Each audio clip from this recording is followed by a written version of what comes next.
জুলাই গণঅভ্যুত্থানের সময় সংঘটিত মানবতাবিরোধী অপরাধের ঘটনায় ক্ষমতাচ্যুত প্রধানমন্ত্রী শেখ হাসিনা সহ ৩ আসামির বিরুদ্ধে করা মামলার রায়ের তারিখ ঘোষণাকে কেন্দ্র করে আন্তর্জাতিক অপরাধ ট্রাইব্যুনালের নিরাপত্তা জোরদার করা হয়েছে। দিনটি ঘিরে ঢাকা লকডাউন কর্মসূচি ঘোষণা করেছে কার্যক্রম নিষিদ্ধ আওয়ামী লীগ।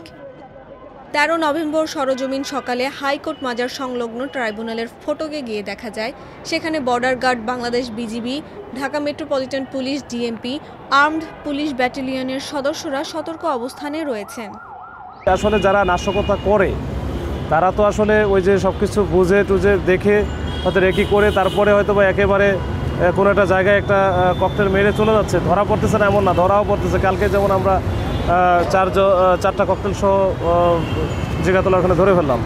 আবার অনেক জায়গায় আছে যারা পেট্রোলে আগুন লাগাতে গিয়েও ধরা হয়েছে। এরকম অনেক বিষয় আছে, অনেক প্রতিবন্ধকতা আছে, এর মধ্যে দিয়ে কাজ করতে হবে।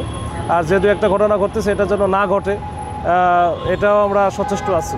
রায়ের তারিখ ঘোষণা ও আওয়ামী লীগের কর্মসূচি ঘিরে যে কোনো নাশকতা ঠেকাতে আজ ঢাকা মহানগরের বিভিন্ন গুরুত্বপূর্ণ স্থাপনায় ডিএমপির ১৭,০০০ সদস্য মোতায়েন করা হয়েছে।